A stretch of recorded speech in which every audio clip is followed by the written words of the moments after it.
Bismillahirrahmanirrahim. Assalamualaikum warahmatullahi wabarakatuh. Alhamdulillahilladzi bi ni'matihi tatimmus shalihat. Alladzi hadana li hadza wa ma kunna linahtadiya laula an hadanallah. Asyhadu an la ilaha illallah wahdahu la syarika lah wa asyhadu anna Muhammadan abduhu wa rasuluh. Allahumma shalli ala Muhammad wa ala ali Muhammad kama shallaita ala ali Ibrahim innaka Hamidum Majid. Subhanaka la ilma lana illa ma 'allamtana innaka antal alimul hakim. Allahumma inna nas'aluka ilman nafi'a wa rizqan thayyiba wa 'amalan mutaqabbala wa sallallahu 'ala nabiyyi Muhammadin walhamdulillahi rabbil alamin. Kita dah masuk ke dalam juzuk yang ke-19. Alhamdulillah. Beberapa langkah lagi kita akan memasuki 10 hari-hari terakhir dari bulan Ramadan, di mana Rasulullah Sallallahu Alaihi Wasallam pada 10 hari terakhir bulan Ramadan akan memperbanyak ibadah lebih dari hari-hari yang lain. Dan ianya menunjukkan kepada kita keutamaan yang Allah Subhanahu Wa Taala sediakan kepada kita semua pada hari-hari terakhir di bulan Ramadan ini. Kita sedar Rasulullah Sallallahu Alaihi Wasallam pernah menyampaikan kepada kita bahwa syaitan akan diikat, syaitan akan dijauhkan pada bulan Ramadan. Tetapi sering pula kita menyaksikan orang-orang yang beriman ataupun banyak orang yang tetap melakukan dosa pada bulan Ramadan. Kenapakah mereka masih tetap boleh melakukan dosa di bulan Ramadan padahal kekuatan syaitan untuk mengganggu mereka sudah lemah?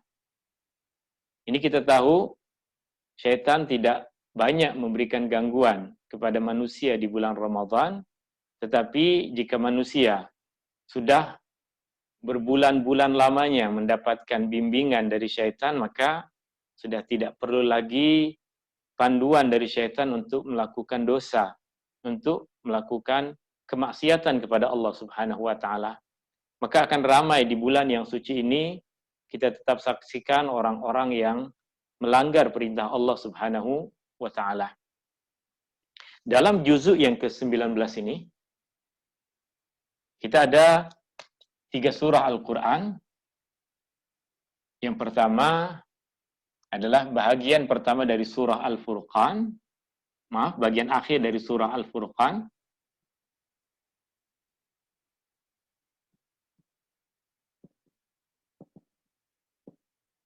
Kemudian surah Asy-Syu'ara.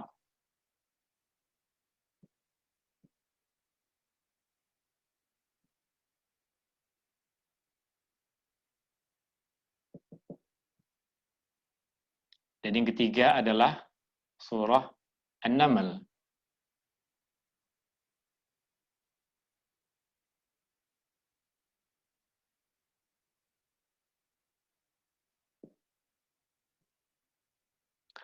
Di mana di dalam surah Al-Furqan Allah Subhanahu wa taala berbicara tentang Al-Qur'an sebagai pembeza antara yang benar dengan yang batil, dengan yang salah. Al-Qur'an sebagai pemberi peringatan. Adapun dalam 2 surah yang lain, dalam surah Asy-Syu'ara dan surah An-Naml, Allah Subhanahu wa taala akan bercerita kepada kita tentang Al-Qur'an sebagai mukjizat. Al-Qur'an sebagai mukjizat Rasulullah sallallahu alaihi wasallam. Apa itu mukjizat? Apa yang dimaksud dengan mukjizat? Kenapa Al-Qur'an boleh dikatakan sebagai mukjizat? Mukjizat adalah perkara yang luar biasa. Mukjizat adalah perkara yang luar biasa. Mukjizat. Dia adalah perkara yang luar biasa.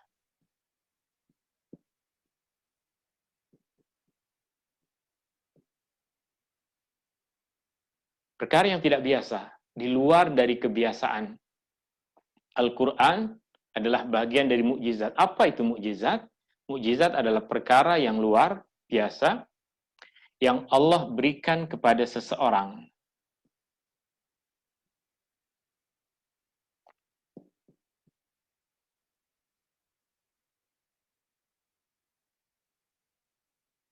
Allah berikan kepada seseorang sebagai bukti bahwa dia adalah utusan Allah.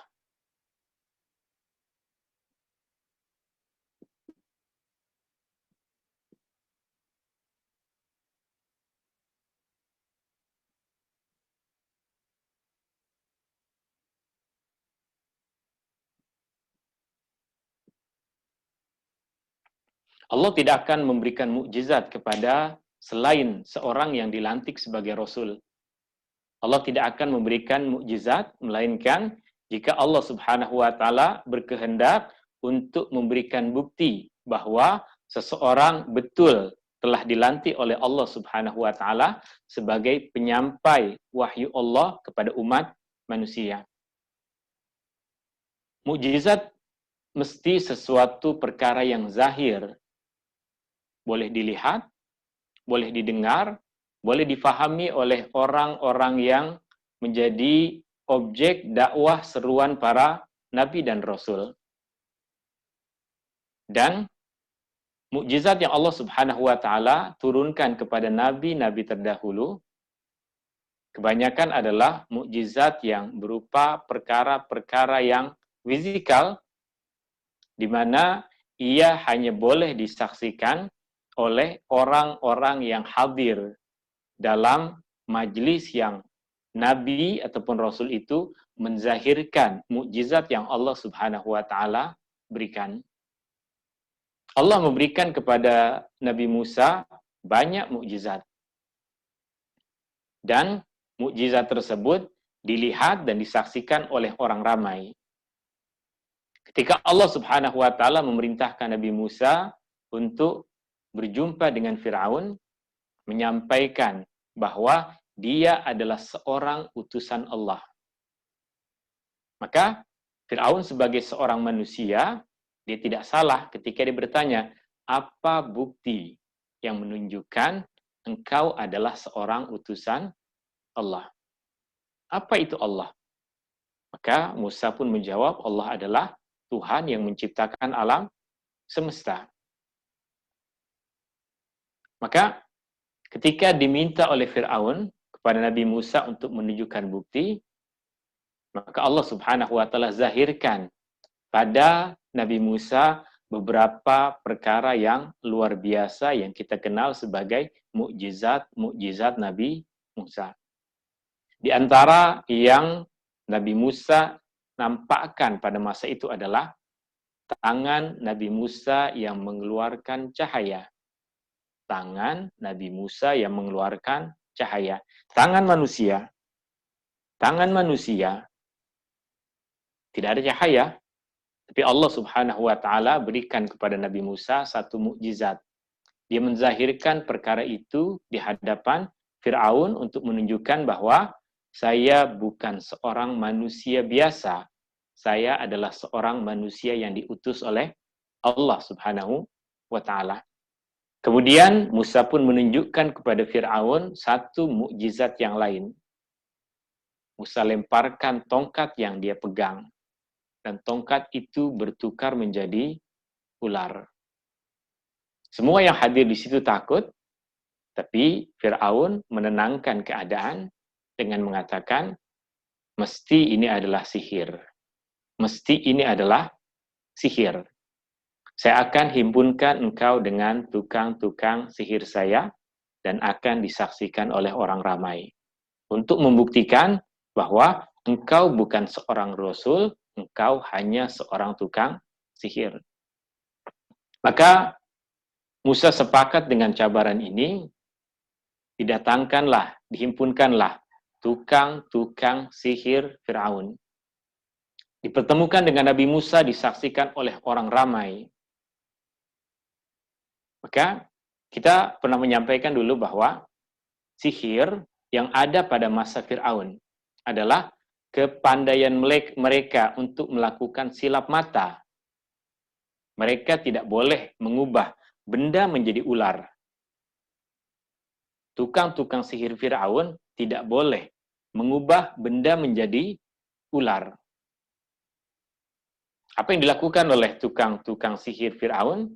Yang mereka lakukan adalah Mereka menggunakan kayu, mereka menggunakan tali, dan membuat orang yang melihat seakan-akan menyaksikan ular-ular tengah bergerak. Dan ini adalah kepandaian yang boleh dipelajari. Sesiapa yang ada kepandaian untuk buat silap mata, dia seakan-akan melakukan satu perkara yang mustahil, padahal jika kita mempelajari trik yang dia gunakan, kita akan tahu itu hanya sebuah helah, itu hanya sebuah silap mata yang kita nampak tidak seperti apa yang hakikatnya. Maka mereka terlebih dahulu melakukan apa yang mereka biasa lakukan.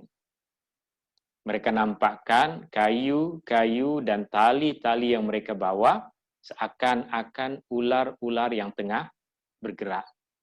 Maka semua yang menyaksikan kagum akan kepandaian tukang-tukang sihir Fir'aun.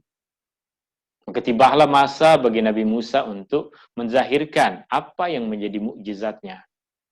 Nabi Musa melemparkan tongkatnya, dan betul tongkat tersebut bertukar menjadi ular.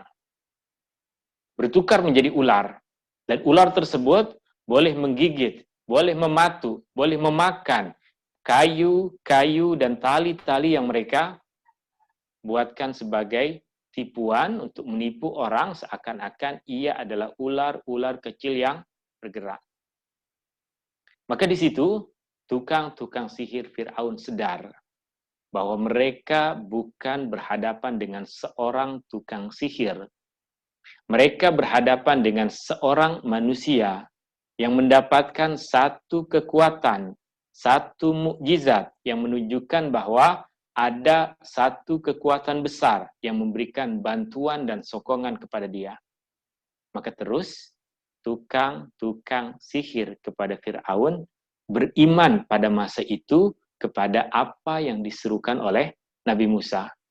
Meskipun mereka tahu balasan ke atas perbuatan yang mereka lakukan, mereka mesti akan menanggung akibat yang besar, mereka akan dihukum mati oleh Fir'aun. Tapi ketika cahaya keimanan sudah masuk ke dalam hati seseorang, melihat mukjizat yang zahir ada di hadapan mereka, maka tidak ada jalan lain kecuali beriman kepada Allah dan menerima apa segala konsekuensi yang mesti dihadapi atas keimanan ini. Dan mereka adalah orang-orang pertama di antara generasi pertama yang beriman kepada seruan dakwah Nabi Musa. Mereka adalah penghuni syurga pertama dari kalangan pengikut Nabi Musa. Siapa mereka? Siapa orang-orang yang pertama mati di jalan Allah di kalangan pengikut Nabi Musa? Maka jawabannya adalah orang yang dulu bekerja sebagai tukang sihir Fir'aun. Ini mukjizat. Tapi mukjizat Nabi Musa yang tongkat bertukar kepada ular hanya disaksikan oleh manusia-manusia yang hidup pada masa itu. Anak cucu mereka sudah tidak lagi melihat tongkat bertukar menjadi ular. Umat bangsa yang lain tidak lagi menyaksikan tongkat bertukar kepada ular. Mukjizat Nabi Musa berupa tongkat bertukar menjadi ular hanya disaksikan dan dirasakan oleh orang-orang yang hidup pada masa itu sahaja. Demikian pula mukjizat nabi-nabi yang lain, Allah Subhanahu wa taala zahirkan, Allah Subhanahu wa taala perlihatkan kepada kaum mereka. Hanya pada masa nabi tersebut ada bersama dengan mereka. Dan selepas ketiadaan nabi, maka mukjizat-mukjizat tersebut hilang. Ianya tinggal cerita yang diceritakan dari mulut ke mulut. Allah Subhanahu wa taala memilih Rasulullah sallallahu alaihi wasallam sebagai penutup para nabi. Allah Subhanahu wa taala ingin jadikan syariat yang dibawa oleh Muhammad sallallahu alaihi wasallam sebagai syariat yang terakhir yang Allah turunkan kepada umat manusia. Maka sudah mesti mukjizat yang dibawa oleh Nabi yang terakhir ini mesti disaksikan oleh semua umat manusia sepanjang masa. Maka Allah Subhanahu wa taala memilihkan kitab suci ini, Al-Qur'an, sebagai mukjizat untuk nabi yang terakhir, di mana setiap umat manusia boleh mendapatkannya, boleh membacanya, boleh mempelajarinya, dan boleh tahu bahwa mustahil seorang manusia yang hidup di tengah satu bandar kecil yang bernama Mekah pada masa itu boleh menyampaikan satu risalah agung yang dikandung di dalam Al-Quran. Mustahil seorang manusia yang tidak boleh membaca dan menulis menyampaikan satu kitab yang di dalamnya terkandung ilmu, yang di dalamnya terkandung sejarah, yang di dalamnya terkandung hukum hakam, yang di dalamnya mengajarkan keimanan, yang di dalamnya mengajarkan akhlak yang baik, yang di dalamnya pengajaran-pengajaran yang boleh terus diamalkan dan difahami untuk setiap masa.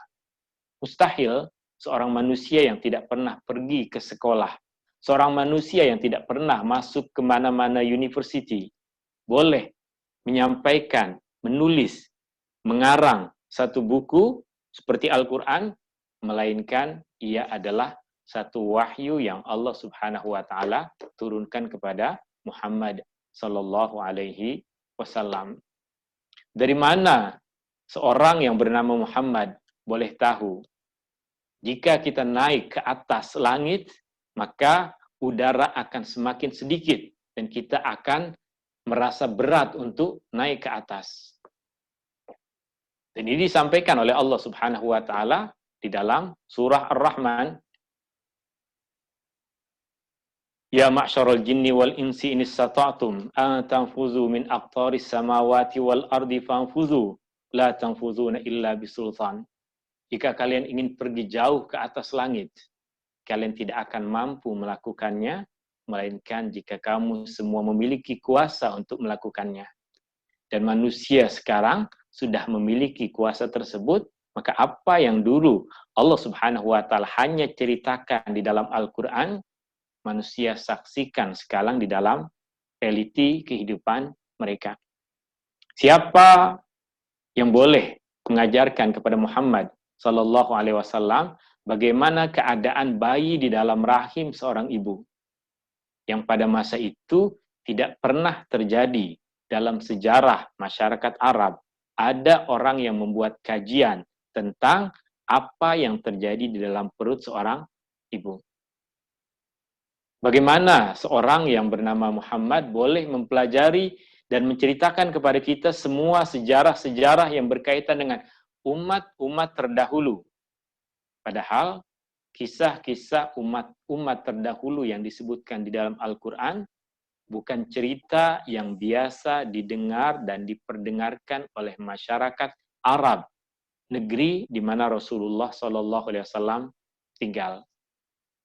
Jika Rasulullah SAW adalah seorang yang rajin membaca, jika Rasulullah SAW adalah orang yang mencari banyak guru, orang yang berpergian, merantau untuk mencari ilmu, kemudian dia menulis satu buku yang di dalamnya terkandung benda-benda seperti yang ada dalam Al-Quran, maka boleh jadi orang akan menyangkakan ini hasil dia belajar di negeri-negeri yang banyak itu. Ini hasil dia berguru kepada guru-guru yang ramai itu. Ini hasil dari bacaan buku-buku yang banyak itu. Tapi dia tidak pernah belajar, dia tidak membaca, dia tidak boleh membaca, dia tidak pergi ke negeri manapun untuk berguru. Dia pernah pergi berniaga ke Syam, dia pernah pergi bersama dengan ahli keluarganya ke Madinah, tetapi bukan satu perjalanan yang cukup untuk mengumpulkan semua informasi yang kita akan dapatkan ilmunya di dalam Al-Quran. Itu menunjukkan bagi kita bahwa apa yang ada di dalam Al-Quran adalah wahyu yang diturunkan kepada Rasulullah Sallallahu Alaihi Wasallam. Al-Quran adalah perkara yang luar biasa. Di mana luar biasanya? Yang pertama, dari segi tadi, ia disampaikan oleh seseorang yang tidak pandai membaca dan menulis. Tetapi kandungannya menunjukkan dia adalah ilmu yang sangat besar, hikmah yang sangat luas, hukum hakam yang sangat sempurna, kisah-kisah sejarah yang penuh dengan pengajaran. Dari mana Al-Quran menjadi luar biasa?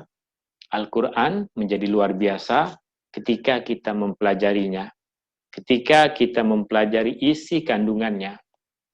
Apa sahaja kita, jika kita mempelajari Al-Quran, maka kita akan jumpai di dalam Al-Quran pengajaran yang sesuai untuk diri kita. Adakah kita seorang saintifik yang ingin mengkaji tentang perkara-perkara yang berkaitan dengan ilmu pengetahuan, maka kita akan jumpai ayat-ayat yang berbicara tentang perkara itu di dalam Al-Quran. Adakah kita orang-orang yang suka dengan sejarah, maka kita akan jumpai kajian sejarah di dalam Al-Quran. Adakah kita orang yang suka dengan ekonomi, maka kita akan jumpai ayat-ayat mengajarkan kepada kita tentang ekonomi di dalam Al-Quran. Adakah kita orang yang ingin memajukan masyarakat, maka akan kita jumpai panduan-panduan yang mengajarkan kepada kita bagaimana untuk mendidik masyarakat. Ini semua menunjukkan Al-Quran adalah perkara yang luar biasa yang Allah Subhanahu wa taala berikan kepada Muhammad sallallahu alaihi wasallam sebagai bukti bahwa Muhammad sallallahu alaihi wasallam adalah rasul yang Allah Subhanahu wa taala utuskan. Ini sebagai mukadimah untuk kita memahami nanti apa yang akan kita bahas di dalam surah Asy-Syu'ara dengan surah An-Naml. Sekali lagi, 3 surah ini. Surah Al-Furqan, surah Asy-Syu'ara, surah An-Naml, ketiga-tiganya tengah berbicara tentang Al-Quran. Ketiga-tiganya berbicara tentang Al-Quran dari sudut pandang yang berbeza. Kita akan masuk dalam tafsir ataupun pengajaran yang boleh kita ambil dari juzuk yang ke-19 ini. Bismillahirrahmanirrahim. Kita mulakan dari bagian akhir dari surah Furqan, surah Al-Furqan. Surah Al-Furqan ayat 21, permulaan juzuk yang ke-19. Kita akan padam ini untuk kita tulis pengajaran-pengajaran yang boleh kita ambil dari juzuk yang ke-19.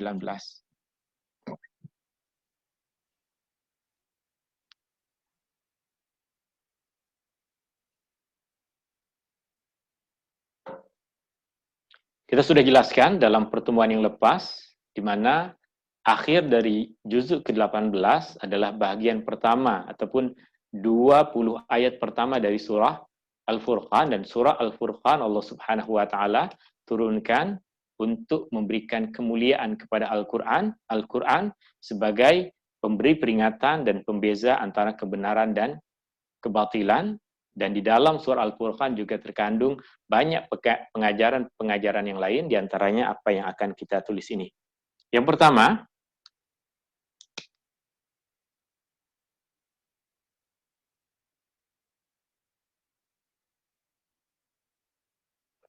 surah Al-Furqan, di mana pengajaran yang pertama adalah orang-orang yang tidak beriman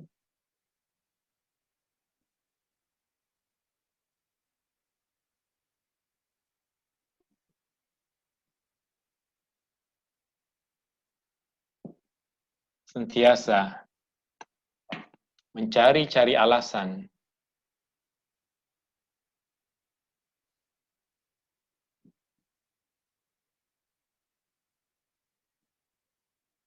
untuk menolak seruan Rasul. Ini boleh kita jumpai mulai dari ayat 21 sehingga ayat 30. Orang-orang yang tidak beriman, mereka sentiasa mencari alasan untuk menolak seruan dakwah seorang Rasul. Kita baca ayat di sini misalnya. A'udzubillahi minasyaitonirrajim ayat 21.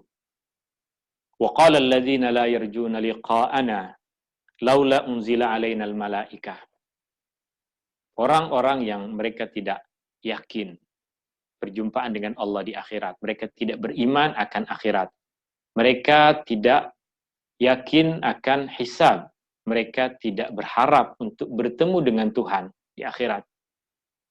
Mereka mengatakan, laula unzila alainal malaikah. Kenapa tidak diturunkan malaikat saja? Kenapa perlu manusia? Saya manusia, dia manusia. Kenapa perlu manusia yang menyampaikan kebenaran kepada saya? Jika Allah betul ada menyampaikan sesuatu, kenapa tidak turunkan malaikat? Kenapa Allah tidak turunkan malaikat? Kenapa turunkan manusia? Au nara rabbana. Kenapa tidak Tuhan saja yang terus datang kepada kita dan menyampaikan semua perkara ini? Jika betul kita mesti beriman dengan Dia. Laqad istakbaru fi anfusihim. Sebenarnya hakikat diri mereka adalah kesombongan di dalam diri mereka. Bukan malaikat ataupun bukan Allah. Wa'atau utuwan kabira, mereka telah melakukan perbuatan yang melampau. Mereka telah melakukan perbuatan yang teramat menyimpang. Malaikat, kita bayangkan. Allah Subhanahu wa taala, jika Allah Subhanahu wa taala memberikan perintah kepada seseorang tanpa melalui perantara. Sekali lagi, jika Allah menyampaikan perintah kepada seseorang tanpa melalui perantara, tanpa melalui malaikat, maka jika orang tadi melanggar satu sahaja perkara yang Allah Subhanahu wa taala perintahkan, maka selama-lamanya dia akan dilaknat oleh Allah. Saya ulang sekali lagi, jika Allah memberikan satu perintah kepada seseorang tanpa melalui perantara malaikat, nabi, rasul, atau apapun, maka orang tersebut jika melanggar apa yang Allah perintahkan, satu kali pelanggaran saja, maka Allah Subhanahu wa taala akan laknat dia selama-lamanya. Apa buktinya? Iblis dapat perintah dari Allah Subhanahu wa taala untuk tunduk sujud kepada Adam. Satu kesalahan dia lakukan, dia menolak untuk sujud. Maka Allah Subhanahu wa taala terus murkai dia, laknat dia sampai hari kiamat. Tidak ada sedikit pun diberikan masa untuk dia berfikir, untuk bertaubat. Allah Subhanahu wa taala, fakhruj minha fa innaka rajim. Keluarlah engkau direjam. Engkau terlaknat, engkau dijauhkan dari rahmat Allah. Ini jika Allah yang terus menyampaikan kepada manusia. Jika malaikat turun kepada manusia dan manusia ingkar, perkara yang sama pun akan Allah Subhanahu wa taala berikan. Jika malaikat turun kepada satu negeri, kemudian mereka ingkar kepada apa yang dibawakan oleh malaikat, maka Allah akan menurunkan terus azabnya kepada orang-orang yang ingkar. Malaikat Allah putuskan untuk datang ke Nabi Lut dan disaksikan oleh para pengikutnya. Maka ketika mereka ingkar terhadap apa yang diserukan, Allah binasakan mereka terus. Bukti yang kedua dalam surah An-Nisa, Allah Subhanahu wa taala ketika berbicara tentang perbualan antara Nabi Isa dengan para pengikutnya Al-Hawariyin, di mana mereka meminta kepada Nabi Musa dalam surah Al-Maidah. ketika mereka meminta agar diturunkan hidangan dari langit. Ketika mereka mengatakan anzil alaina ma'idatan minas sama, turunkanlah hidangan dari langit. Maka Allah Subhanahu wa taala memberikan jawaban, inni munazziluha alaikum.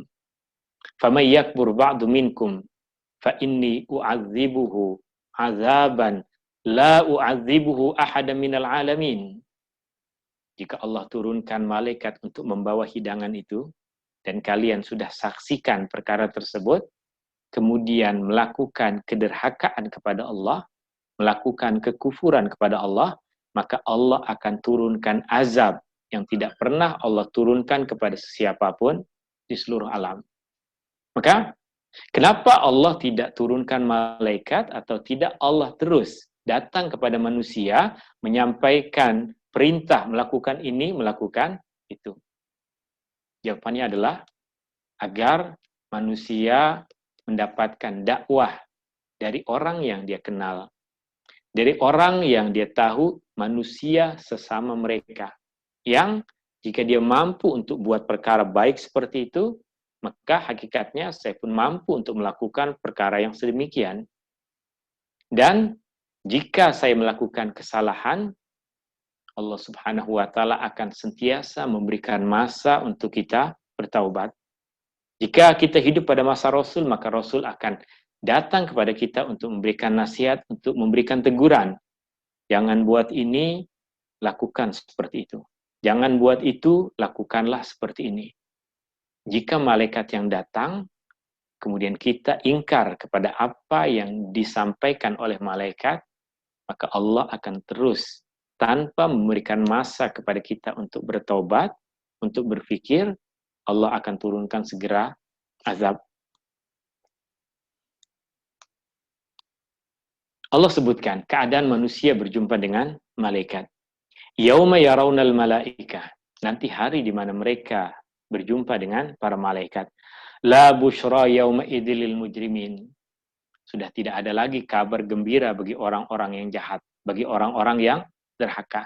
Jika malaikat datang kepada orang yang ingkar, maka malaikat hanya datang untuk membawakan azab Allah Subhanahu wa taala. Maka kita bersyukur kita tidak diutuskan kepada kita malaikat untuk menyampaikan apapun. Apa yang Allah Subhanahu wa taala utuskan kepada kita, yang Allah Subhanahu wa taala utuskan kepada kita dulu adalah seorang rasul. Yang kemudian rasul ini mengajarkan kepada umat manusia, dan generasi bergenerasi umat manusia ini terus menyambungkan seruan dakwah Rasulullah Shallallahu Alaihi Wasallam. Maka kita mendapatkan petunjuk keimanan ini bukan langsung dari Rasulullah Shallallahu Alaihi Wasallam, tapi dari ayah, dari ibu kita, dari atuk kita, dari bapak saudara kita, dari imam surau kita, dari masyarakat kita. Merekalah yang memikul sebahagian dari tugasan Rasulullah Shallallahu Alaihi Wasallam untuk menyampaikan agama ini kepada kita semua. Maka bersyukur bukan malaikat yang datang kepada kita, sebab jika malaikat nanti datang kepada kita, dia hanya datang untuk mencabut nyawa kita. Wallahu ta'ala a'la wa alam. Ayat 21 hingga ayat 30. Pengajaran yang kedua, mulai dari ayat 31.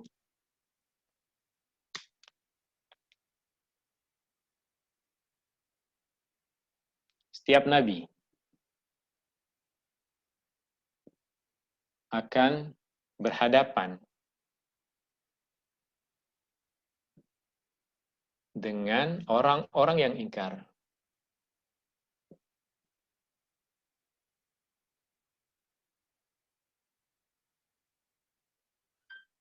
Ayat 31 sehingga ayat 60. Kita boleh baca ayat ini. Ayat 31 kita baca, kita tengok. Wa kadzalika ja'alna likulli nabiyyin aduwwan minal mujrimin. Demikianlah kami jadikan bagi setiap nabi musuh-musuh dari kalangan orang-orang yang jahat, orang-orang yang derhaka.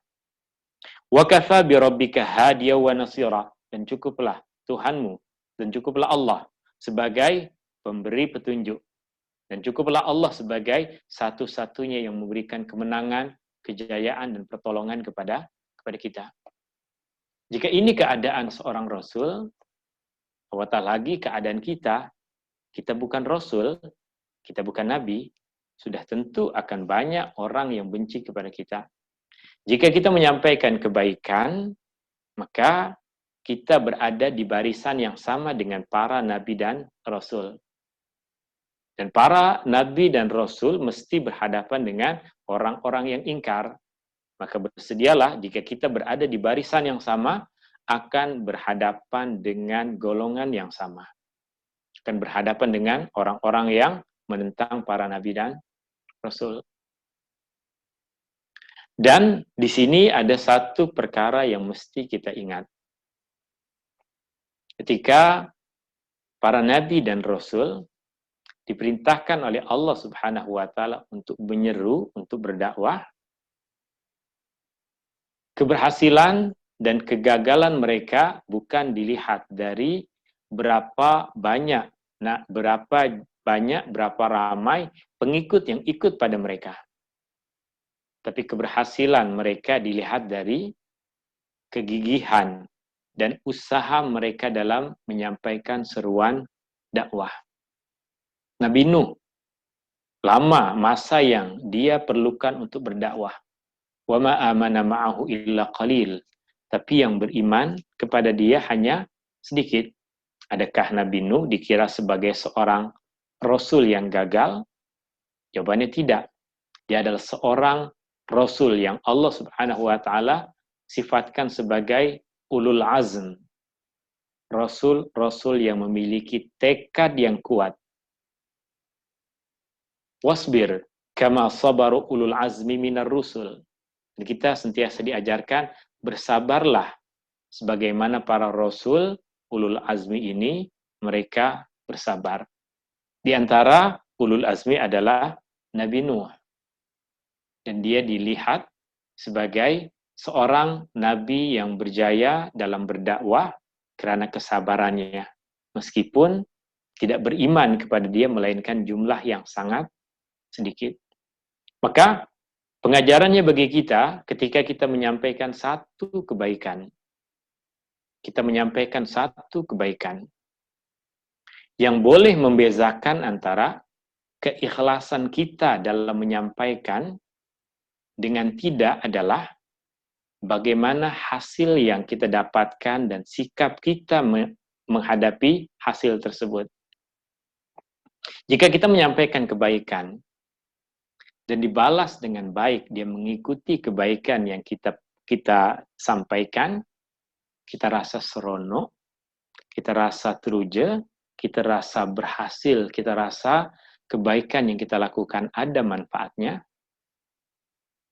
Tetapi jika kita sampaikan kebaikan kemudian ditolak, lalu kita rasa benci kepada dia, lalu kita rasa tak ada guna, lalu kita rasa kita mesti lakukan dengan cara paksa, maka sedarlah ini adalah satu kegagalan dalam berdakwah. Ini menunjukkan kita tidak bersabar dalam menyampaikan kebaikan. Padahal yang dituntut dari kita bukan untuk mengubah orang dari tak baik menjadi baik. Masing-masing orang ada jalannya masing-masing. Lain orang ada cara yang berbeza yang Allah Subhanahu wa Ta'ala ingin ubah dia dari keadaan yang buruk menjadi keadaan yang baik. Tugasan kita hanya satu. Kita ada satu benda baik yang kita mesti sampaikan kepada orang lain. Maka sampaikanlah. Jika kita telah sampaikan dengan cara yang baik, maka di situ kita sudah dikira sebagai orang yang berjaya. Apa kejayaannya? Kita berjaya menyampaikan kebaikan, dan bukan saja itu, kita berjaya menyampaikan kebaikan dengan cara yang baik. Watawasau bil haqqi, watawasau bis sabr. Saling memberikan wasiat dengan baik, saling memberikan wasiat dengan sabar. Dengan baik maksudnya apa yang disampaikan adalah baik dan cara yang dilakukan adalah baik. Dengan sabar maksudnya mengajarkan kepada orang lain kesabaran, dan kitanya pun sendiri mesti berlatih, mesti belajar untuk sabar. Setiap nabi akan berhadapan dengan orang-orang yang ingkar, maka semua mesti bersedia. Jika berbaris satu baris dengan barisan para nabi, akan berhadapan dengan orang-orang yang tidak bersetuju dengan dengan apapun kebaikan yang disebarkan. Wallahu ta'ala a'la wa alam. Pengajaran yang ketiga di dalam surah Al-Furqan ini adalah satu pengajaran yang panjang berkaitan dengan sifat-sifat ibadur rahman.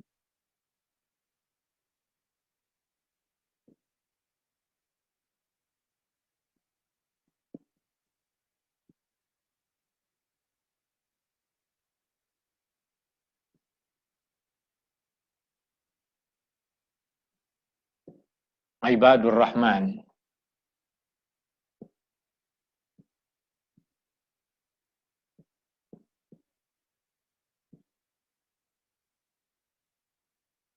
Mulai dari ayat 61 sehingga akhir surah ayat 77. Ibadur rahman. Ibadur rahman. Ibad, hamba-hamba. Dia adalah bentuk jamak dari perkataan abad. Abdurrahman, hamba kepada Ar-Rahman, untuk satu orang. Jika ramai, ibadur rahman, hamba-hamba kepada Ar-Rahman. Bukankah semua manusia adalah hamba kepada Allah? Kenapa di dalam ayat-ayat ini Allah memberikan keistimewaan kepada sesuatu yang Allah namakan, Allah sifatkan sebagai ibadur rahman? Bukankah semua makhluk adalah hamba kepada Allah? Perlu kita pahami, ada dua bentuk penghambaan diri kepada Allah. Ada dua bentuk penghambaan diri kepada Allah. Yang pertama adalah penghambaan diri yang terpaksa kerana tiada pilihan. Taat kepada Allah, menghambakan diri kepada Allah dengan terpaksa kerana tiada pilihan. Dan yang kedua adalah orang-orang yang dengan kepuasan hati, keredoan hati, keimanan, kemantapan dalam hati, memilih untuk menjadi hamba kepada Allah. Kita ulangi lagi, ada dua bentuk penghambaan kepada Allah. Yang pertama, penghambaan pada perkara yang manusia tiada pilihan. Kemudian yang kedua, penghambaan diri pada sesuatu yang manusia ada pilihan. Manusia terlahir. Adakah dia memilih untuk lahir? Tidak. Maka dia adalah hamba kepada Allah dalam perkara itu. Dia terlahir sebagai seorang lelaki. Adakah dulu di alam barzakh sebelum dia dilahirkan, dia diminta, awak nak jadi lelaki ke jadi perempuan? Saya nak jadi perempuan. Tak. Saya pilih jadi lelaki. Tidak. Tidak ada pemilihan seperti itu. Allah tentukan kita menjadi lelaki, Allah tentukan kita menjadi perempuan. Bukan pilihan manusia. Maka semua manusia adalah hamba kepada Allah dalam perkara yang dia tiada pilihan. Dia dilahirkan dalam keadaan jantung dia terus berdetak. Jantung dia berdetak. Dia tidak ada pilihan. Dia tidak ada, boleh berhenti sekejap saya penat. Tak ada pilihan, dia terus bergerak. Maka dia adalah hamba Allah yang taat kepada Allah pada perkara-perkara yang tiada pilihan. Tapi taat kepada Allah pada perkara-perkara yang tiada pilihan, tidak akan ada hisabnya di akhirat. Tidak akan dikira sebagai ibadur rahman. Kerana semua manusia yang beriman ataupun tidak beriman, hamba kepada Allah dilihat dari segi perkara-perkara yang manusia tiada pilihan. Saya tak percaya dengan Tuhan. Saya ingin hidup selamanya. Awak tak percaya dengan Allah, awak ingin hidup selamanya, silahkan. Tapi tubuh awak tetap akan menjadi hamba kepada Allah. Dia akan mati juga. Saya tak percaya dengan Allah, saya tak percaya dengan penyakit. Awak tak percaya dengan Allah, tak percaya dengan penyakit, awak sakit juga. Maknanya, dia akan hamba kepada Allah, meskipun dia tidak percaya kepada Allah, tapi pada perkara apa? Perkara-perkara yang dia tiada pilihan. Adapun ibadur Rahman, mereka adalah hamba-hamba kepada Allah, hamba-hamba kepada Ar-Rahman, pada perkara-perkara yang manusia diberikan pilihan. Ada dua jalan, silahkan pilih jalan mana yang kau inginkan. Saya memilih jalan kebaikan. Engkau telah memilih dengan kepuasan hati, kemantapan iman untuk melalui jalan ini, maka engkau layak untuk digelar sebagai ibadur Rahman. Engkau melakukan perkara-perkara yang Allah perintahkan, maka engkau layak untuk disifatkan sebagai ibadur Rahman. Apa sifat-sifat ibadur Rahman? Banyak disebutkan di dalam ayat ini yang masa kita tidak akan mengizinkan untuk kita baca secara keseluruhan. Kita tengok secara sekilas, kita akan baca beberapa sifat ataupun kita baca terjemahan dari ayat-ayat yang Allah Subhanahu wa taala di sini berbicara tentang sifat-sifat hamba-hamba Allah yang disifatkan sebagai ibadur Rahman. Yang pertama, tidak sombong. Yamsuna 'alal ardi hauna, tidak sombong.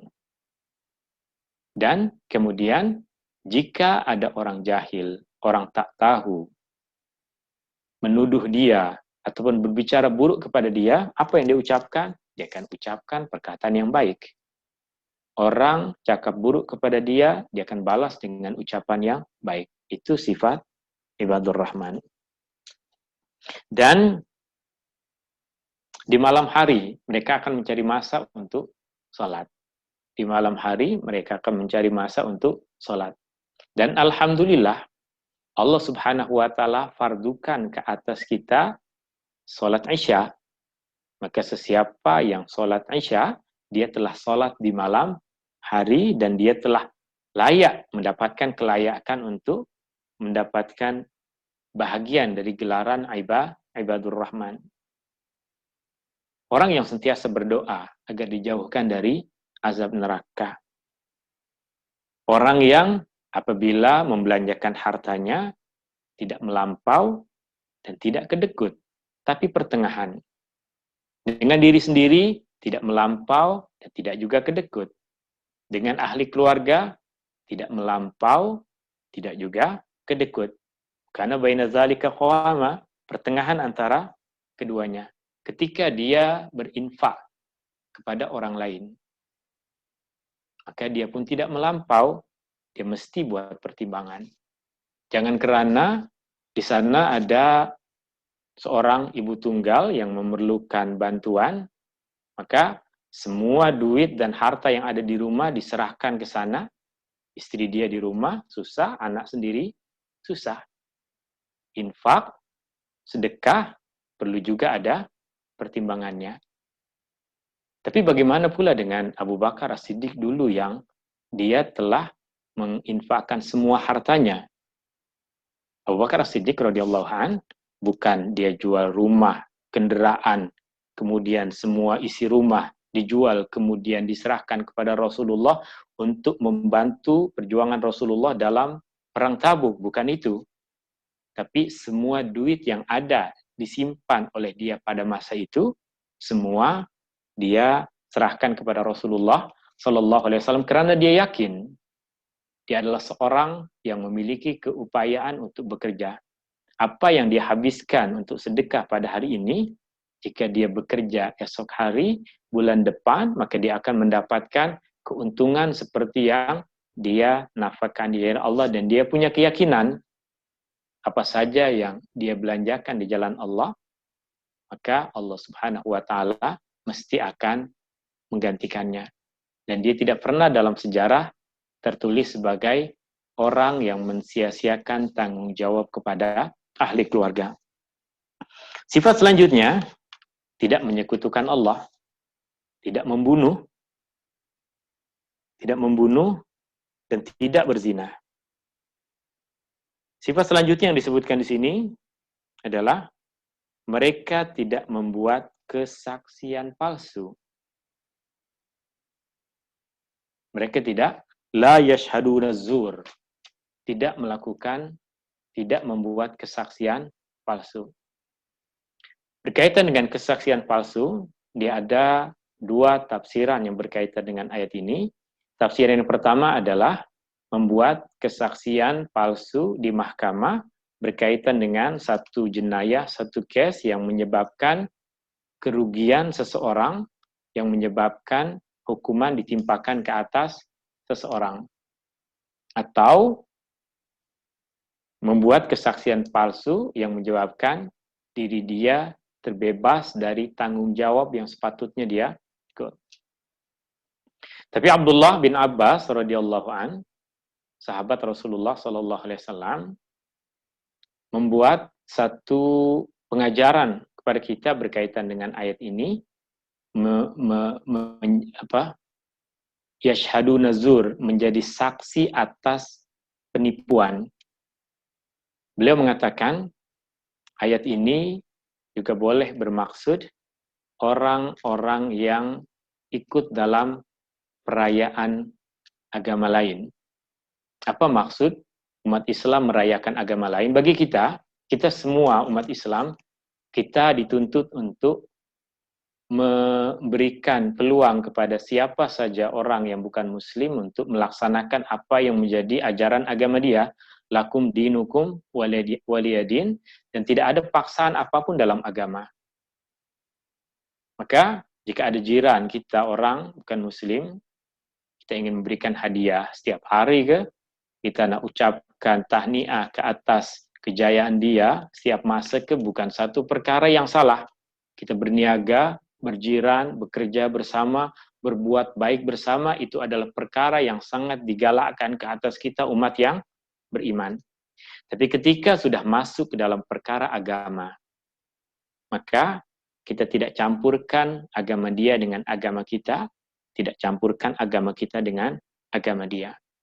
Kita tidak masuk dalam satu upacara agama seseorang hanya untuk meraihkan dia. Kita tidak pegang salib misalnya, kemudian hadir di dalam gereja untuk membuat upacara keagamaan hanya untuk menghormati kawan kita. Lakum dinukum waliyadin. Bukan benda yang salah ketika seorang muslim masuk ke dalam tempat ibadah, rumah ibadah orang lain. Tapi yang salah adalah jika dia ikut sekali melakukan ibadah seperti yang mereka lakukan.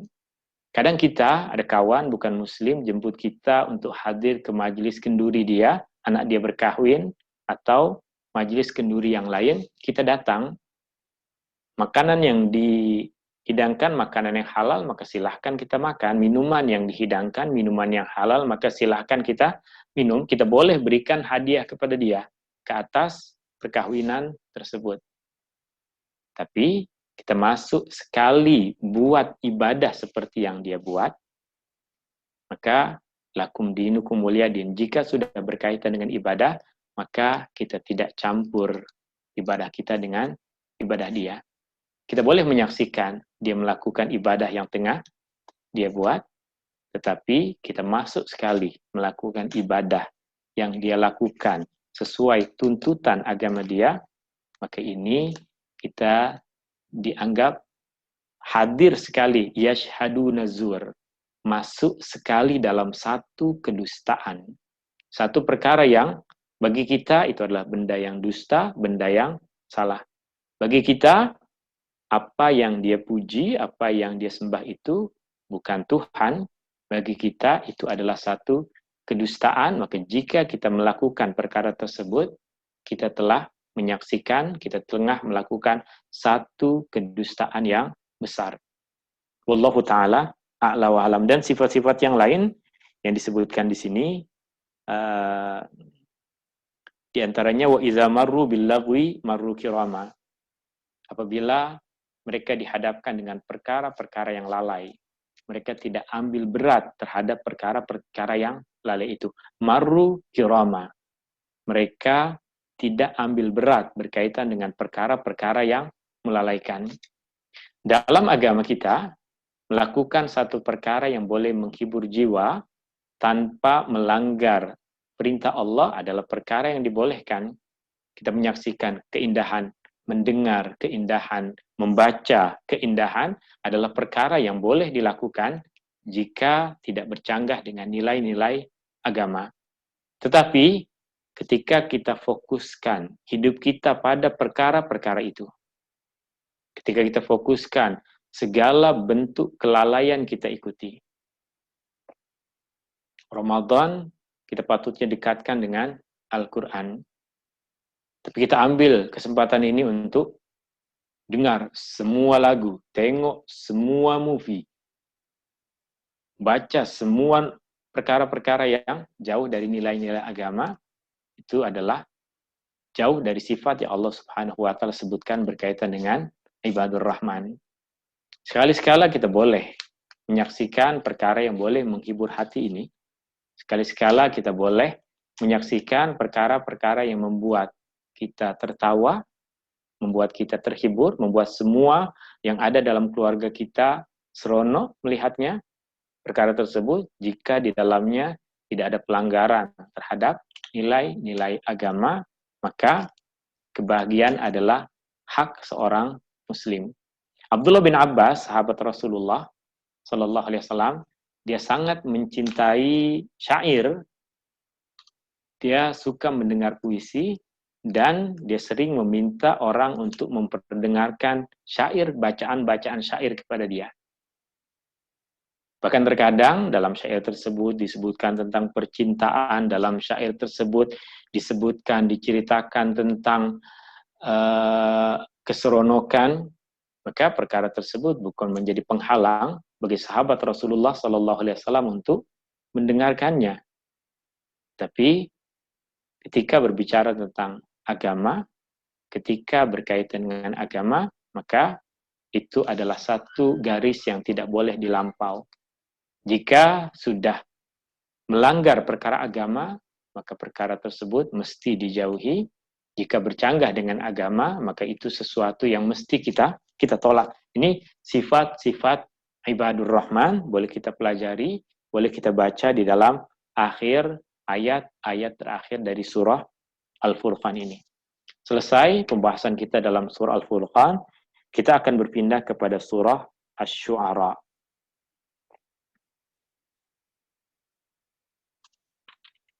Kita akan berpindah kepada surah Asy-Syu'ara.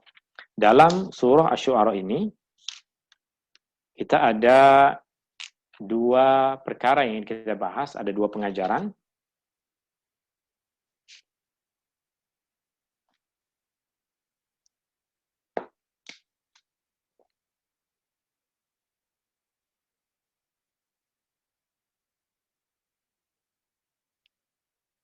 Surah Asy-Syu'ara. Pengajaran yang keempat dari juzuk ke-19 atau pengajaran yang pertama dari surah Asy-Syu'ara adalah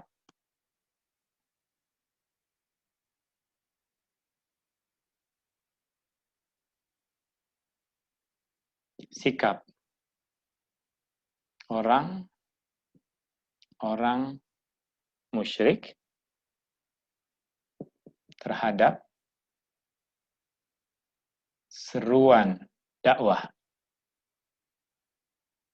para rasul.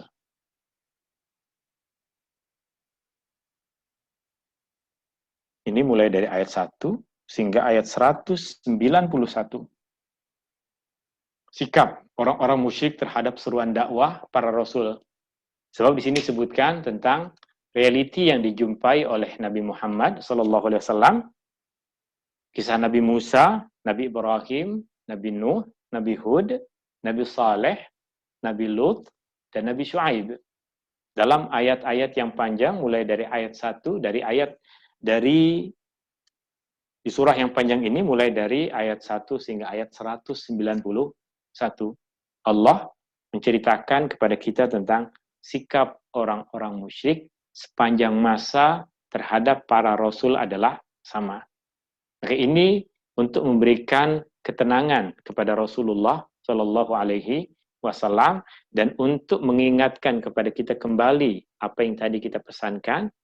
Jika kita berada satu barisan yang sama dengan para rasul, maka kita mesti juga akan berhadapan dengan orang-orang yang berada pada barisan yang sama dengan orang-orang musyrik yang menentang, yang derhaka kepada seruan para nabi dan rasul. Kita ambil beberapa contoh di sini.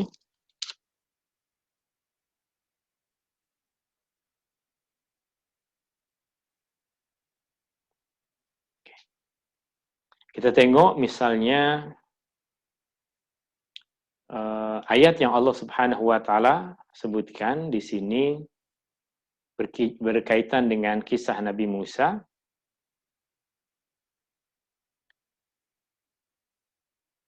Mulai dari ayat 10 sehingga ayat 13. Mulai dari ayat 10 sehingga ayat 13. A'udzubillahi minasyaitonirrajim. Wa iznada rabbuka Musa ani'til qaumadz zalimin. Dan Allah menyeru kepada Musa, pergilah, hadapilah orang-orang yang zalim itu, Fir'aun dan pengikutnya. Qaum Fir'aun, yaitu kaum Fir'aun. Fir'aun dan pengikut-pengikutnya, ala yattaqun, tidak patutkah mereka takut kepada Allah. Qala rabbi inni akhafu ayyukadzibun. Ini kekhawatiran Nabi Musa. Wahai Tuhanku, saya takut mereka tak percaya dengan saya. Saya takut mereka mendustakan saya. Wa yadhiqu sadri. Dan saya takut saya jadi tidak berlapang dada ketika apa kebaikan yang saya sampaikan ditolak oleh mereka. Apa yang dirasakan oleh Nabi Musa ini pun yang dirasakan oleh kita ketika kita ada keinginan untuk menyampaikan satu nasihat yang baik kepada kawan kita, kepada jiran kita, kepada saudara mara kita, kepada orang yang kita kenal ataupun kepada orang yang tidak kita kenal. Ada rasa takut untuk ditolak. Yang pertama. Dan yang kedua, kita takut tak boleh berlapang dada ketika apa kebaikan yang kita sampaikan ditolak oleh orang lain. Kita kadang jika menyampaikan kebaikan dan ditolak, ini rasanya sudah ingin menghukum orang tersebut masuk ke dalam neraka selama-lamanya. Kadang itu rasa yang ada dalam diri manusia ketika dia menyampaikan kebaikan dan kebaikan yang dia sampaikan ditolak oleh orang lain. Wa yadiku sodri, saya tak boleh berlapang dada. Wala yantaliqu lisani, dan bahasa saya pun tak cantik. Saya tidak pandai bertutur dengan baik, ini pun sama. Maka Musa meminta fa'arsil ila Harun. Fa'arsil ila Harun. Maka tolonglah, bantulah, jadikanlah Harun sebagai pembantu saya, atau tugaskanlah dia untuk menyampaikan dakwah ini sebagai ganti dari saya. Tapi Allah Subhanahu wa taala tetap memerintahkan Nabi Musa meskipun ada kekhawatiran dan rasa takut seperti itu. Sikap orang-orang musyrik terhadap seruan dakwah para rasul ayat 1 sehingga ayat 190 sehingga ayat 191, dan di akhir surah ini mulai dari ayat 192 sehingga akhir surah, Allah Subhanahu wa taala berbicara seperti apa yang kita sebutkan tadi berkaitan dengan Al-Qur'an. Di ayat yang akhir surah Asy-Syu'ara, Allah Subhanahu wa taala berbicara tentang Al-Qur'an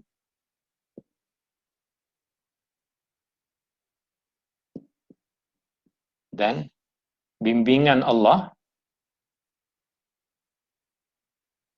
kepada Rasulullah.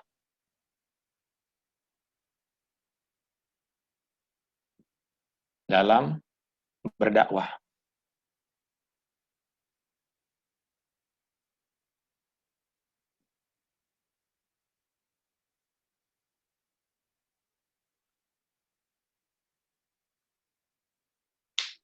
Kita tengok ayat 192. Innahu latanzilu rabbil alamin.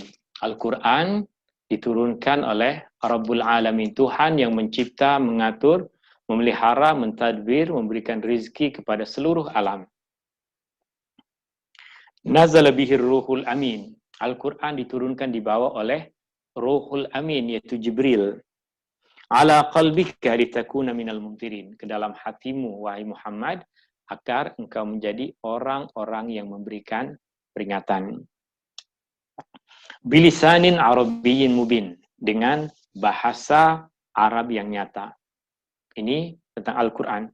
Kemudian Allah Subhanahu wa taala mulai memberikan bimbingan kepada Rasulullah sallallahu alaihi wasallam apa yang patut dia lakukan dalam menyeru, apa yang patut dia lakukan dalam berdakwah. Maka jika kita ingin satu baris dengan Rasulullah sallallahu alaihi wasallam, kita kembali kepada Al-Quran dan kita mesti ikuti panduan yang Allah Subhanahu wa taala sebutkan di akhir surah ini. Kita tengok misalnya beberapa contoh perkara yang Allah Subhanahu wa taala pandukan kepada Rasulullah sallallahu alaihi wasallam untuk dijadikan sebagai pegangan di dalam berdakwah. Yang pertama, ayat 213 Allah Subhanahu wa taala sebutkan wa anzir ashiratakal aqrabin. Yang pertama paling layak untuk engkau berikan peringatan adalah kaum kerabatmu. Yang pertama, paling patut untuk engkau berikan peringatan adalah kaum kerabatmu. Jika sudah ada istri, sudah ada anak, maka mereka adalah tanggung jawab terbesarmu untuk memberikan peringatan.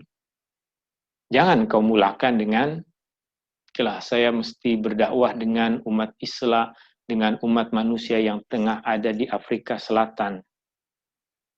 Boleh, itu satu benda yang sangat utama, pergi meninggalkan ahli keluarga, pergi ke Afrika Selatan untuk berdakwah, pergi ke Zimbabwe untuk berdakwah, tapi yang paling utama adalah istri di rumah, anak-anak di rumah.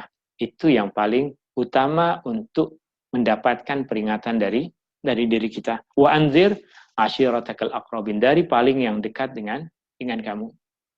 Jika di antara ahli keluarga kita sudah ada yang mampu memberikan bimbingan. Di kampung, alhamdulillah, sudah ada abang saya yang sentiasa memberikan nasihat kepada adik-adik, maka saya berniat untuk berhijrah dan saya membina satu rumah tangga dan saya akan mulai berdakwah dengan ahli keluarga saya. Di kampung sudah ada tanggung jawab yang lain, maka selesai. Wahfid janahaka liman ittaba'aka minal mu'minin. Dan bersikap lembutlah. Ini Allah perintahkan kepada Rasulullah untuk bersikap lembut kepada semua pengikutnya di antara orang-orang yang beriman.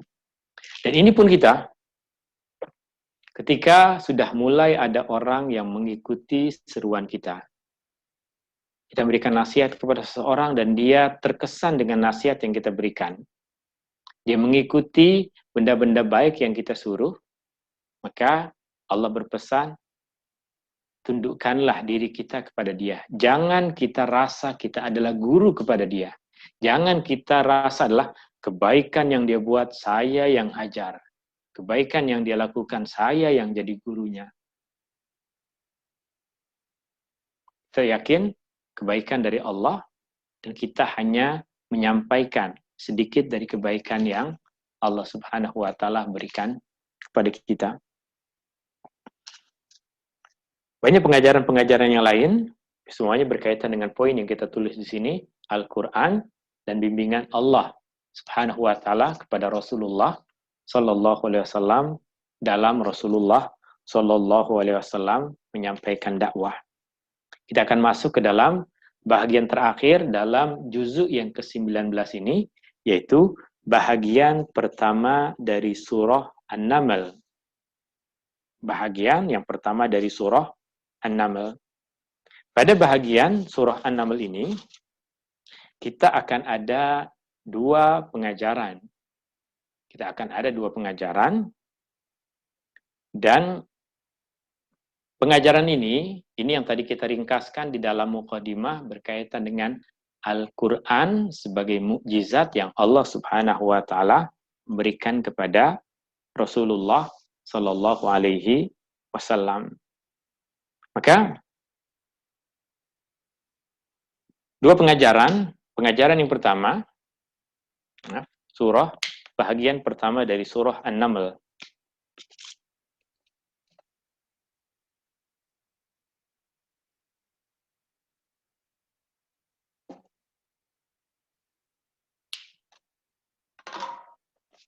Mana perkara pertama adalah keutamaan Al-Quran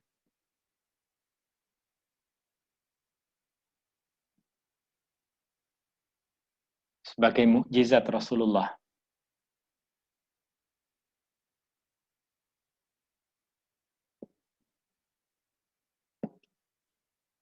Mulai dari ayat 1 sehingga ayat 6. Mulai dari ayat 1 sehingga ayat 6. Allah Subhanahu wa taala berfirman, "A'udzubillahi minasyaitonirrajim. Bismillahirrahmanirrahim. Tasin. Tilka ayatul Qur'ani wa kitabim mubin." Itu adalah ayat-ayat Al-Qur'an. Dan ia adalah satu kitab yang nyata. Ayat-ayat dari satu kitab yang nyata. Hudan wa busyra lil mu'minin. Sebagai petunjuk dan pembawa berita gembira bagi orang-orang yang beriman. Sebagai petunjuk dan berita gembira bagi orang-orang yang beriman. Dan Allah sebutkan kemudian sifat orang-orang yang beriman. Ayat yang ke-6, Allah Subhanahu wa taala kembali berbicara tentang Al-Qur'an, wa innaka latulaqqal qur'ana min ladun hakimin alim. Dan engkau mendapatkan Al-Qur'an ini dari Allah yang maha bijaksana, yang maha mengetahui.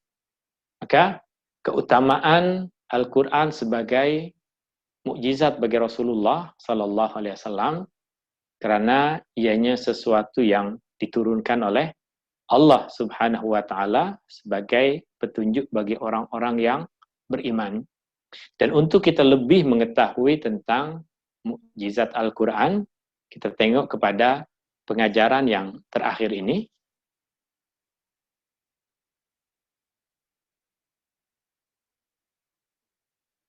Dalam pengajaran terakhir ini,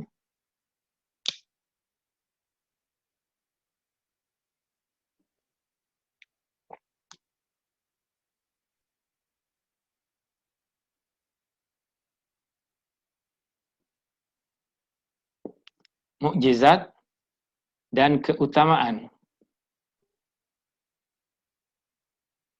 yang Allah berikan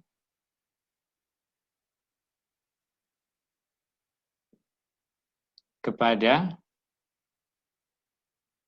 nabi terdahulu.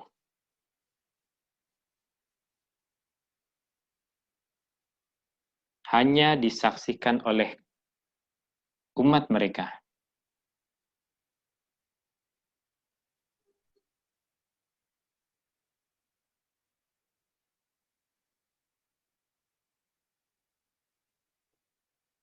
Mulai dari ayat yang ke-7 sehingga akhir juzuk ke-19 ayat 55.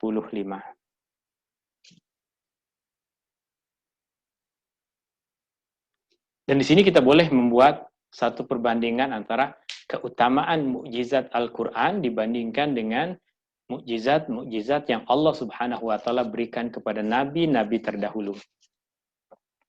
Di mana dalam mukadimah tadi kita sudah menyampaikan sedikit kesimpulan apa yang kita tulis di sini, bahagian dari kesimpulan yang tadi kita sebutkan, mukjizat Al-Qur'an berkekalan.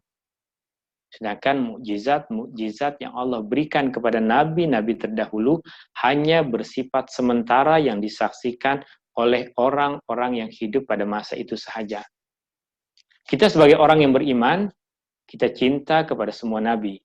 Kita hormat kepada setiap rasul. Kita beriman kepada semua orang yang diutuskan oleh Allah Subhanahu wa taala. Kita tidak boleh membuat perbandingan antara para nabi. Kita tak boleh mengatakan Muhammad lebih mulia dibandingkan dengan Nabi Sulaiman. Muhammad lebih mulia dibandingkan dengan Nabi Isa. Muhammad lebih mulia dibandingkan dengan Nabi Adam. Muhammad lebih... Tidak boleh dalam agama kita membandingkan para nabi. Tapi kita boleh membuat perbandingan antara apa yang dilakukan oleh nabi, apa yang dilakukan oleh nabi yang lain. Apa yang mukjizat yang Allah berikan kepada satu nabi dengan mukjizat yang Allah berikan kepada nabi yang lain. Dengan tetap kita memuliakan, menghormati dan beriman kepada semua nabi-nabi yang Allah Subhanahu wa taala utuskan. Kita tengok beberapa contoh yang di sana kita boleh buat perbandingan antara keutamaan Al-Qur'an yang diberikan oleh Allah kepada Rasulullah sallallahu alaihi wasallam dengan kurnia-kurnia besar yang Allah Subhanahu wa taala berikan kepada nabi-nabi yang lain. Kita tengok di sini misalnya di dalam surah An-Naml, di bahagian pertama kita akan melihat kisah Nabi Musa ayat 7 sehingga ayat 14. Di antara perkara yang Allah Subhanahu wa taala ceritakan berkaitan dengan Nabi Musa adalah tongkat. Tongkat yang ada pada Nabi Musa. Tongkat yang dengannya Allah zahirkan mukjizat besar, tongkat bertukar menjadi ular, yang juga dengannya dari batu-batu di Bukit Sinai keluar mata air, yang juga dengannya Allah Subhanahu wa taala belahkan laut. Tapi tongkat yang dimiliki oleh Nabi Musa, apa kesannya bagi umat manusia sekarang? Mana tongkat itu? Kita tiada sesiapapun yang dapat mengambil lagi manfaat dari tongkat Nabi Musa.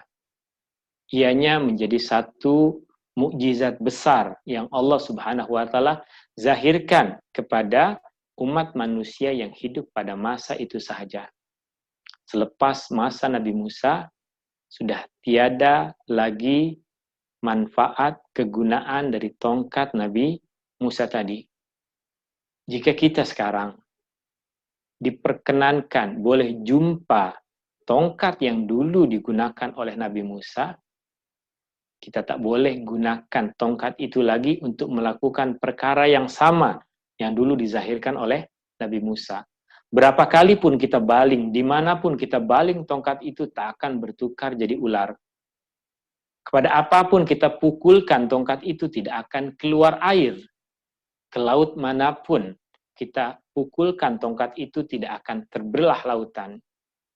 Ia hanya memberikan kesan pada masa yang Allah Subhanahu wa taala izinkan pada masa Nabi Musa sahaja.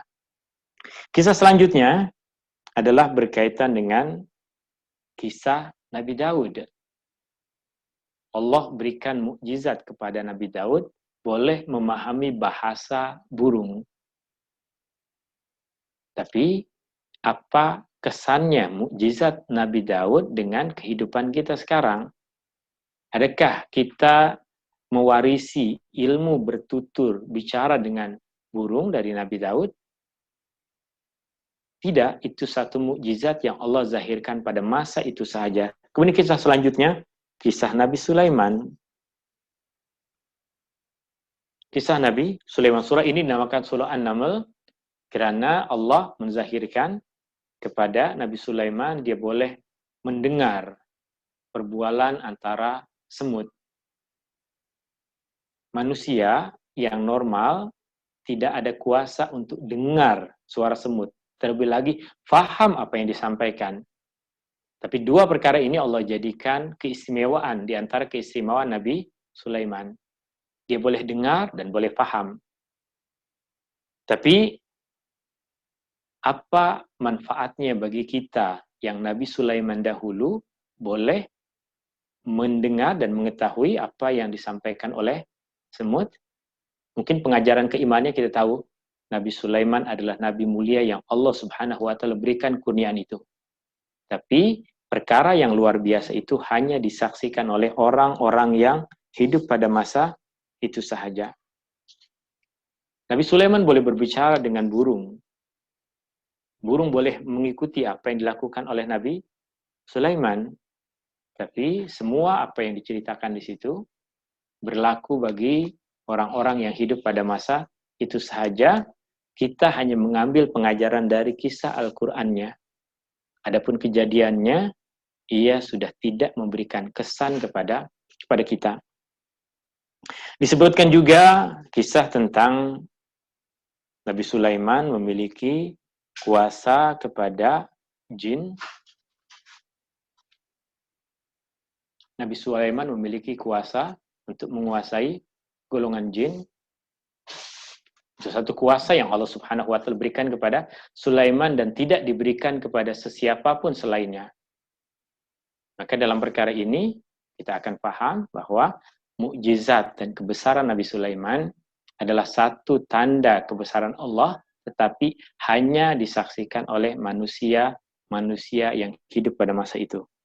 Dan di bagian akhir, kisah Nabi Saleh, kisah Nabi Lut, juga mukjizat yang mereka zahirkan hanya berlaku bagi umat manusia yang hidup pada masa itu.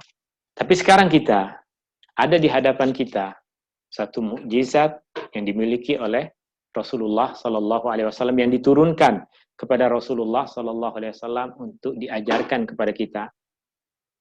Maka mukjizat ini adalah sesuatu yang menjadi kebanggaan kita, sesuatu yang menjadi bukti nyata bahwa Muhammad Sallallahu Alaihi Wasallam adalah benar utusan Allah.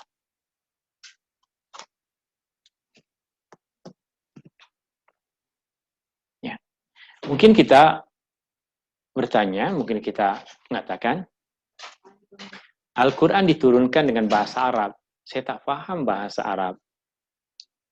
Maka bagaimana mungkin saya boleh mengetahui Al-Quran sebagai mukjizat jika saya tidak paham apa yang ada di dalamnya? Mukjizat Nabi Musa dinampakkan tongkat bertukar menjadi ular. Bayangkan, jika kita berada di masa Nabi Musa, kita berhimpun bersama dengan orang-orang yang tengah menyaksikan Nabi Musa menzahirkan mukjizatnya.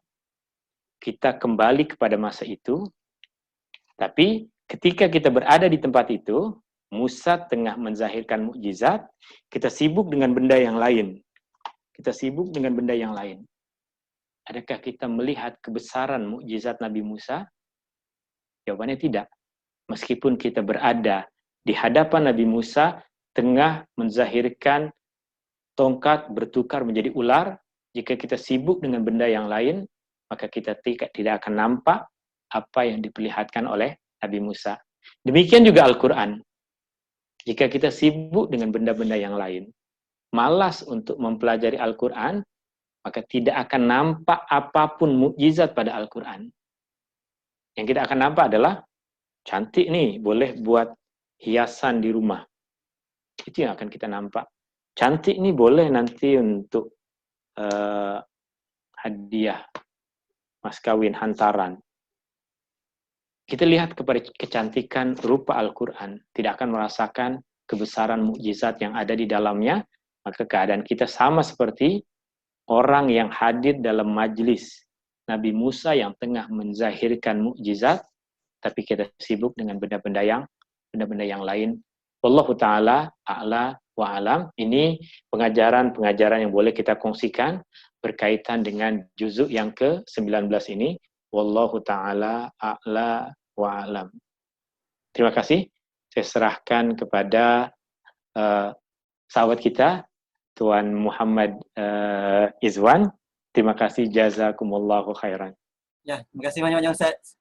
InsyaAllah kita ke sesi Q&A. Jika ada persoalan boleh unmute mic, boleh tanya direct kepada Ustaz. Boleh tulis di chat. Jika ada soalan, beberapa soalan Ustaz daripada chat. Soalan pertama, bagaimanakah tafsiran Fir'aun mengetahui akan lahir seorang bayi lelaki dari Bani Israel untuk menghancurkan kerajaan Fir'aun. Oke. Berkaitan dengan perkara ini, ia berkaitan dengan tafsir mimpi yang hari itu kita pernah bicarakan ketika kita membahas tafsir ataupun pengajaran dari surah Yusuf. Kita menjelaskan ada dua jenis mimpi. Ada dua jenis mimpi yang manusia boleh saksikan dalam tidurnya. Mimpi yang pertama, yang dalam Al-Quran disifatkan sebagai adghasu ahlam, bunga tidur. Apa maksudnya? Perkara yang selalu kita pikirkan, perkara yang kita takutkan, perkara yang kita khawatirkan akan terbawa masuk ke dalam mimpi. Ya, kita lihat seseorang, kemudian terbayang-bayang orang tersebut, boleh masuk ke dalam mimpi. Kita takut dengan sesuatu, boleh masuk ke dalam mimpi. Dan mimpi tersebut tiada tafsirannya. Tapi terkadang Allah melalui malaikat menyampaikan pesan kepada manusia melalui mimpi. Kadang jin menyampaikan sesuatu kepada manusia melalui mimpi. Ada mimpi dari bisikan malaikat, ada mimpi dari bisikan syaitan, ada mimpi yang Allah perlihatkan kepada orang-orang yang beriman, ada mimpi yang diperlihatkan oleh iblis, oleh jin, oleh syaitan kepada manusia. Maka ini yang dilihat oleh Fir'aun. Fir'aun menyaksikan sesuatu dalam mimpinya. Sama seperti raja pada masa Nabi Yusuf menyaksikan sesuatu dalam mimpinya. Kemudian mimpi tersebut diceritakan oleh sebagian orang, dikatakan itu mimpi biasa sebab terlalu khawatir dengan keselamatan negeri maka engkau mimpi akan hancur. Tapi yang lain kemudian mentafsirkan, berasaskan dari mimpi tersebut ada seorang lelaki dari Bani Israel yang lahir pada tahun ini akan menghancurkan kerajaanmu.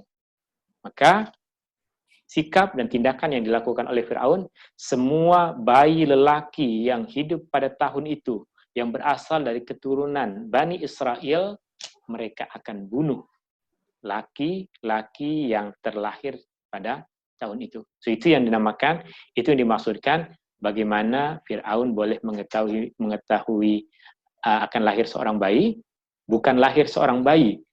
Pada tahun itu mungkin lahir puluhan atau ratusan bayi.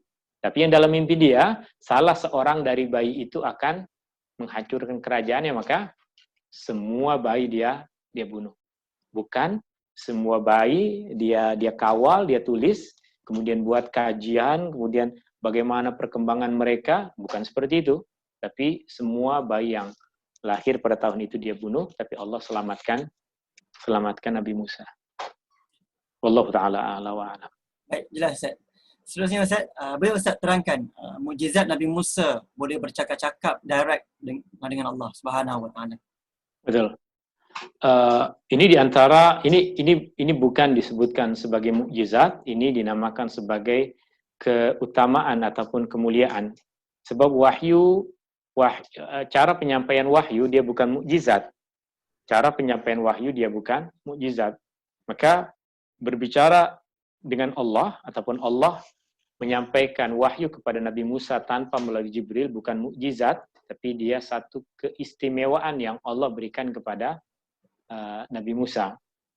Ketika Nabi Musa melakukan satu perjalanan bersama dengan ahli keluarga, dalam perjalanan itu Nabi Musa melihat satu pokok yang terbakar. Maka dia pikir, kita dalam perjalanan, kita mungkin perlu makan, kita mungkin perlu petunjuk jalan, kita minta bantuan dengan orang-orang yang tengah berada di dekat pokok itu.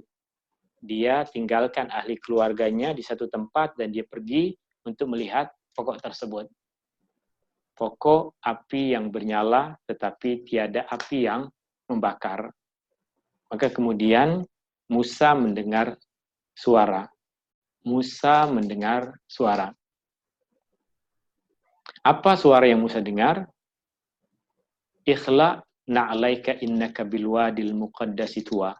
Buka alas kakimu, engkau berada di satu bukit yang suci. Wa anakhtartuka, aku telah memilihmu. Fastami' lima yuha. Dengarlah apa yang akan aku sampaikan. Innani anallah, la ilaha illa ana, fa'budni, wa aqimis salata li dzikri. Aku adalah Allah. Tidak ada Tuhan yang patut disembah melainkan aku. Dan dirikanlah salat kerana untuk mengingatku. Kemudian terus Allah Subhanahu wa taala menyampaikan apa yang Allah kehendaki kepada Nabi Musa, dan untuk memberikan ketenangan dan keyakinan kepada Nabi Musa, Allah bertanya kepada Nabi Musa, "Wa ma tilka biyaminika ya Musa?" Apa yang ada di tangan kananmu itu ya Musa? Musa menjawab, "Hiya 'asaya atawakka'u 'alaiha wa ahushu biha 'ala ghanami wa ahushu biha 'ala ghanami wa liya fiha ma'aribu ukhra." Ini tongkat saya gunakan untuk menggembalakan ternak. Saya ada kegunaannya lagi yang lain. Allah perintahkan, lemparkan ia, wahai Musa. Maka ia menjadi ular, dan kita tahu terus kemudian Allah zahirkan kepada Musa perkara-perkara yang luar biasa. Maka maksud Allah bercakap-cakap dengan Nabi Musa adalah bukan Nabi Musa bercakap-cakap dengan Allah. Allah menyampaikan wahyu kepada Nabi Musa tanpa perantara Jibril. Bukan Musa bercakap-cakap dengan Allah. Artinya semua manusia boleh bercakap-cakap dengan Allah. Kita masa sholat, kita bercakap-cakap dengan Allah. Maka ini bukan mukjizat. Ini bukan perkara luar biasa. Ini perkara yang mesti dilakukan oleh semua manusia kepada Allah. Tapi yang istimewa pada Musa adalah ketika pertama kali Allah melantik dia menjadi seorang Rasul, Allah menyampaikan wahyu kepada Musa tanpa melalui perantara Jibril. Bukan Allah utus Jibril, tapi Allah terus menyampaikannya kepada Nabi Musa. Wallahu ta'ala a'la wa a'lam. Bermakna Nabi Musa seorang sahaja yang Allah turunkan wahyu direct daripadanya. Macam mana Ustaz? Nabi Musa, Nabi yang pertama yang Allah Subhanahu wa ta'ala pilih untuk menjadi Rasul, menjadi Nabi tanpa melalui Jibril. Sedangkan Allah berbicara kepada Nabi tanpa melalui wahyu, itu pun ada pada Nabi yang lain, ada pada Nabi Muhammad SAW dalam perjalanan Isra dan Mi'raj.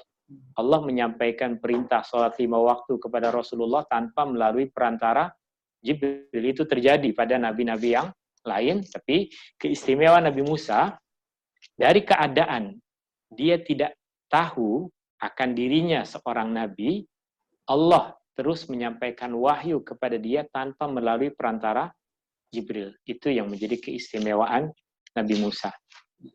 Baik. Soalan seterusnya, solat Nabi Musa sama ke dengan kita Ustaz? Solat semua nabi berbeza, tapi apa yang boleh kita ketahui, dalam solat-solat tersebut semua ada sujud. Dalam solat-solat itu ada ruku dan ada sujud. Tapi yang membezakan adalah yang pertama masanya, masa untuk melaksanakannya, dan yang kedua cara untuk melaksanakannya, dan yang ketiga apa yang dibaca dalam ruku dan dalam sujud. Dalam yang lain ada ruku dan ada sujud, itu perkara yang sama syariatnya antara Nabi Muhammad dengan semua nabi-nabi yang sebelumnya. Baik Ustaz. Soalan yang sama ditanyakan beberapa kelas yang lepas. Adakah betul Nabi Khidir masih hidup sehingga hari ini? Oke. Ini soalan yang telah kita berikan jawaban, di mana tiada sesiapapun yang boleh memberikan jawaban yang pasti berkaitan dengan perkara ini.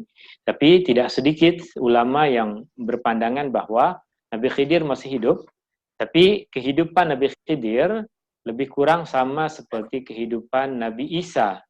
Bukan kehidupan seperti kita, hidup di alam bebas yang kita boleh perlu makan, perlu minum, berniaga, bekerja, tidak seperti itu.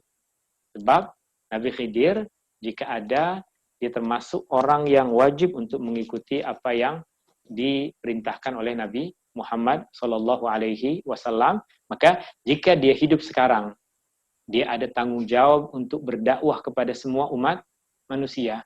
Berarti jika dia tidak melaksanakan tugasan untuk menyampaikan kebaikan, melarang keburukan, Ini diantara isyarat kepada kita bahwa dia tidak hidup sama seperti kehidupan kita. Dia boleh dinyatakan sebagai hidup sama seperti Nabi Isa, maknanya Nabi Isa belum mati, tetapi dia diangkat oleh Allah Subhanahu wa taala dan akan diturunkan nanti sebagai umat Muhammad sallallahu alaihi wasallam. Baik Ustaz. Ada lagi persoalan sebelum kita akhiri kelas kita hari ini?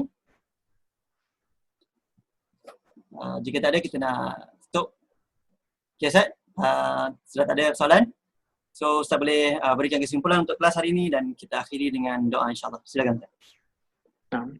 Alhamdulillah kita sudah habis membaca pengajaran-pengajaran dari juzuk yang ke-19, di mana dalam juzuk ini ada 3 surah dalam Al-Quran. Yang pertama surah Al-Furqan, surah Asy-Syu'ara, dan surah An-Naml. Dan pengajaran-pengajaran yang kita ambil dari juzuk yang ke-19 ini, yang pertama adalah orang-orang yang tidak beriman sentiasa mencari alasan untuk menolak seruan. Oke, jangan sampai kita buat-buat alasan untuk meninggalkan perintah Allah. Kemudian yang kedua, setiap nabi akan berhadapan dengan orang-orang yang ingkar. Maka jika kita berada pada barisan yang sama dengan para nabi, kita akan berhadapan dengan golongan yang sama dengan golongan yang dihadapi oleh para nabi. Yang ketiga, berbicara tentang sifat ibadur rahman yang tadi sedikit saja kita telah perincikan. Yang keempat, sikap orang-orang musyrik terhadap seruan dakwah yang disampaikan oleh para rasul.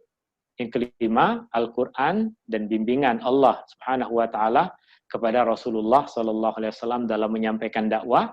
Dan dalam surah An-Naml ada 2 pengajaran yang kita sampaikan. Yang pertama tentang keutamaan yang Allah Subhanahu wa taala berikan kepada Rasulullah sallallahu alaihi wasallam berupa Al-Quran sebagai mukjizat.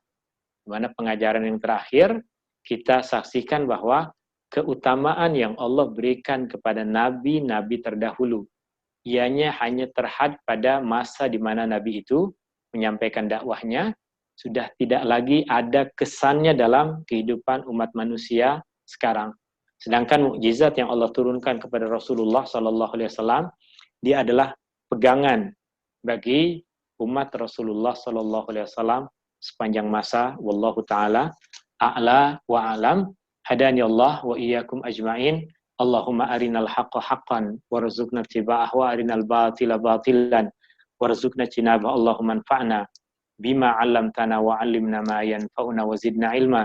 Rabbana taqabbal minna salatana wa qiyamana wa ruku'ana wa sujudana wa tammim taqsirana bi rahmatika ya arhamar rahimin. Rabbana atina fid dunya hasanah wa fil akhirati hasanatan wa qina adzaban nar. Wa sallallahu ala nabiyyi Muhammadin walhamdulillahi rabbil alamin.